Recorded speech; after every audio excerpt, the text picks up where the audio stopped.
and welcome to the CX Innovators podcast produced by Networld Media Group. I'm Judy Mottl, editor of Retail and Customer Experience. Our podcast is all about talking with innovators in customer experience, and I'm really excited to introduce our guest today, Alex Tallman, Director, Retail Experience and Education at Fleet Feet. So Fleet Feet was founded in 1976 by Sally Edwards and Elizabeth Jansen with the goal of outfitting runners with the needed gear and the knowledge, and it's been running strong ever since. It just opened its 271st store last week in Springfield, Pennsylvania, and it's a brand that's using 4 decades of CX and data-driven insights to give customers the best experience in the store and out when they're running. I mean, this is gear they use in their daily lives. So welcome, Alex, and thanks so much for being here. Yeah, thank you for having me, Judy. So let's just jump in because I think your background with Fleet Feet is so extraordinary. You started there 10 years ago as a part-time associate. And according to your LinkedIn profile, the goal was to get your foot in the door of a specialty running company and the industry overall. So, what drove that and what's kept you at Fleet Feet? Yeah, first of all, no pun intended there of getting the foot in the door. But yeah, so I was working for Coca-Cola at the time in sales management and just kind of hit a point, I call it a quarter life crisis, where I just realized that there's probably something more meaningful I could be doing. I really liked sales management, but want to just align what I liked professionally to something I liked more personally. So I had been running with the local Fleet Feet in Pittsburgh, Pennsylvania, as part of their training programs, and just saw an opportunity to get into a really cool, fun industry. So approached the owner there for a part-time job on the weekends, just to really learn everything from the ground up. Learned from Coca-Cola. The people I had the most respect for were the ones that started working in a grocery store and like fully understood how the whole business came together. So whatever that next career was, I want to make sure I took that approach to it. And yeah, it started off as something I thought I'd work there maybe 6 months, then go work for one of the major footwear brands, but fell in love with just the culture of Fleet Feet and what we do. And we have such a huge impact on the lives of our customers every single day. So kind of fell in love with it and haven't looked back. Well, I mean, that's the greatest job, right? The one you look forward to getting up at 6 a.m. for. So you started as the associate, but over the years, you've been a footwear buyer, a store manager, a retail training manager. You've been with the store support team now for, I think, like 6, 7 years. So can you share some insight on your role day to day and maybe how some of that early experience from part-time on is playing into your role? Yeah, 100%. So we call our corporate office the store support team. We're very intentional with the naming of that. So all of the experience that I have from the store comes to play every single day for me. My biggest things that I really try to do are remove friction for our store associates to allow them to deliver the best possible experience to our customers. So having that kind of insight of what the day-to-day looks like for them comes in incredibly valuable. So I wish I could say it's a consistent day-to-day. Every day looks tremendously different from the last. But generally, trying to just stay connected to our stores. We host a lot of different calls with different people in various roles to make sure we're hearing the challenges first and foremost, but then doing a lot of work behind the scenes to try to take the aggregate of all those themes and figure out how we can best address them and make sure that we're always pushing the bounds of our in-store experience. I mean, I think for the store associate, it's amazing to be trained and managed by somebody who actually was in their role too. A lot of times that doesn't happen, and there's a disconnect. So let's talk a little bit about the store associate education because, I mean, obviously it benefits the employee, but it also benefits the brand. 100%. Yeah. I mean, that's kind of the really cool thing about my role. We wear a lot of hats across this entire company, especially at the store level. Being able to have a hand in both retail experience and education and how those two things intersect, it's a really great place to be. So being able to not only just come up with what the experience looks like, but also be able to provide the back end support of making it easy for our outfitters to be able to bring that to life for the customer. So it's been really nice to do both of those things, and it helps with the change management process. Um, so yeah, it's been great. Yeah, because with that change management, you have to have everybody on board from the part-time to the full-time, right? 100%. And I mean, just to try to help establish the change management, I tend to go down onto the sales floor and try things with customers for the first time myself, just to see, does this have legs, and would I be able to actually, with full confidence, recommend that our stores are doing this? So yeah, it's great to just kind of have access to every avenue that would make this as successful as possible for the brand. And getting down on the store floor, it also gives you the opportunity to interact with the consumer, which sometimes in a retail brand, as you climb the management ladder, you get a big, a void between who's buying, your products and who's in your store. So let's talk a little bit about the consumer, because I'm pretty sure the consumer is not what it was 10 years ago in terms of fleet feet. Um, and really, what are you seeing in terms of what they expect from a customer experience? Yeah, so when I first started, a lot of the stores across the brand had signs that would say, "You don't pick a shoe based on the color." So just if that gives you any kind of an idea of how far things have come in my 10 years with the brand. Right. Um, right now, just the consumer has more options than they've ever had before, and it's only going to become more and more an endless opportunity for the customer to find what they're looking for. So it's really, I think, a good thing in that it puts pressure on us and all the other retailers to just continue to raise the bar and meet the expectations. So I think this is a stage we're at where everybody's got to put their best foot forward.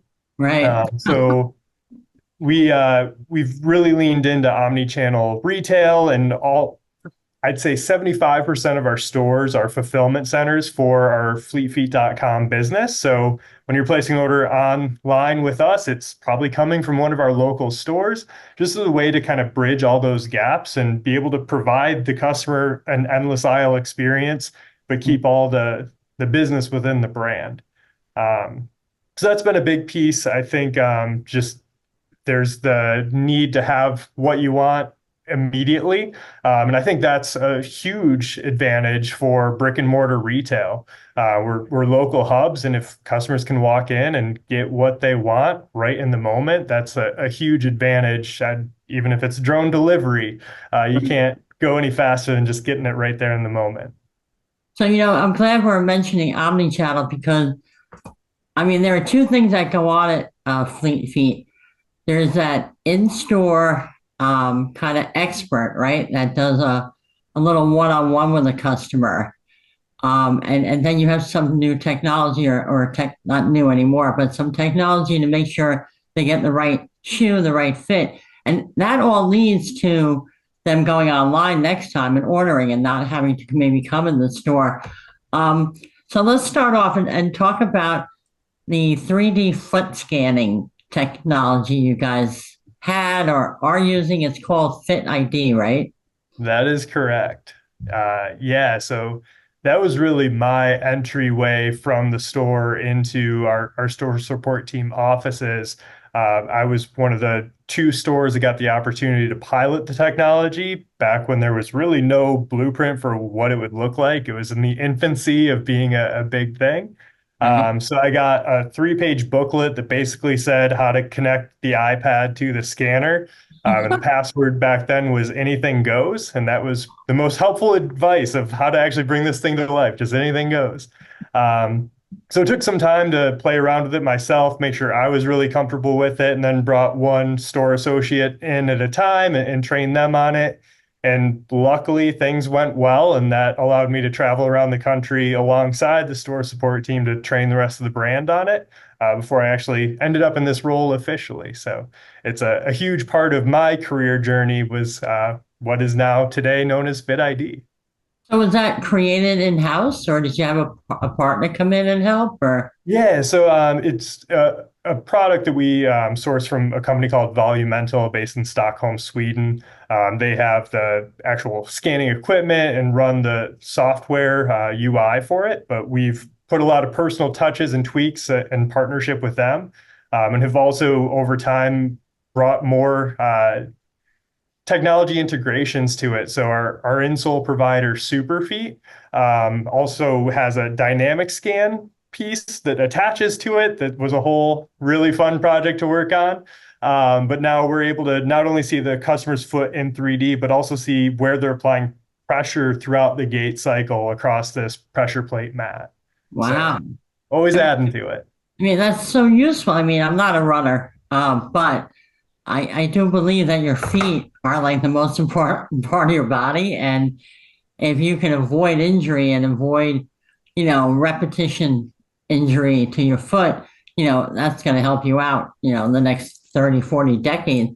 Um, so, I don't know if you remember this, Alex, you're probably too young, but way back, foot retailers would ask you to trace your foot on paper with pen and send that to them to hopefully get the proper measurements. So we've come a long, long way. All right, so let's talk about the outfitting, the outfitters in the store, and kind of how this approach works along with the technology. Yeah, so with that, first I want to just address the fact you said you're not really a runner, but that's true of most of our customers. We're really just seen as a place to go if you have any kind of foot pain or just want to be more comfortable with any kind of activity you're doing outside of just running. So Okay. highly recommend you come check us out. All right. Um, Apologize for buttonholing you. No, it's all good. But really, that's where the idea of the outfitter really comes in. We have specifically chosen the name outfitter because we're more than just shoe fitters. We're really trying to find holistic solutions to support our customers to have the best possible experience during their activity. And that's oftentimes going to go well beyond just the shoes that you're putting on your feet. Right. We talk about insoles a lot, we talk about socks a lot, but there's also so many other products like massage guns and apparel that can help support our runners on their journey. So that's where that idea comes from. We're really a full service trying to get to know our customers' needs before we even get into the technology of FitID. So we can know how to best support them with what they're looking for and what they don't realize they're looking for. So that's the idea behind it, and our customers respond really well to it. Our word of mouth referrals, that's our number one source of business for sure, because we have it so many times where people make a comment like, "Oh, nobody's tied my shoe for me since I was a kid." Like we're just very hands-on with the service we provide, and it definitely doesn't go unnoticed by our customers. Hey, I know this wasn't because you and I talked before the podcast to kind of get some background. And I didn't ask you this, but it just dawned on me because you're talking about how you're an outfitter. But this whole pickleball craze, are you guys seeing like, another consumer coming in who's playing that sport? Yeah, it's something that definitely has been popping up more and more each year. Some of our stores do actually carry shoes specific to pickleball, where you do need a very specific pickleball shoe versus just a general running shoe because it's lateral side to side movement, where running shoes are meant to go forward and only forward. But yeah, we've been seeing an influx of that. And a lot of our vendors we work with have been kind of dabbling into more pickleball specific products as well. So depending on which store you go in, you may see a pretty good pickleball assortment as well. Right, depending on I guess, the location, like down in Florida, probably, right? All right, so as we wrap up, can you share any tips or advice to other retail leaders who are, looking to innovate like Fleet Feet has and improve the customer experience? Yeah, so I mean, I think the best advice, which is kind of cliche, but just be relentlessly focused on the customer. As soon as you think you know what the customer's about, they're going to change on you. So just staying dialed into that. I highly recommend actually spending time shoulder to shoulder with your sales associates across the brand. That's the best way to learn. And also just keep an open ear. Really try to empower those sales associates to come up with that next, latest, greatest idea. Because there's a lot of really good insight from the people who see it day to day, every single day.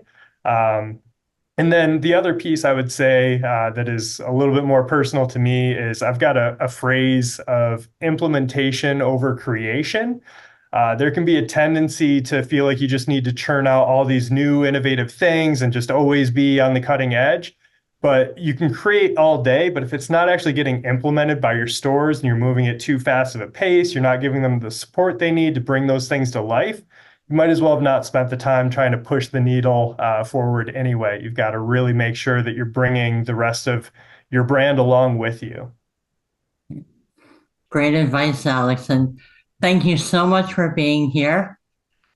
For listeners wanting to catch up on our past podcasts, just log on to retailcustomerexperience.com, look for the podcast page in the top nav bar. And while you're there, check out the agenda for our upcoming ICX Summit event happening this September in North Carolina.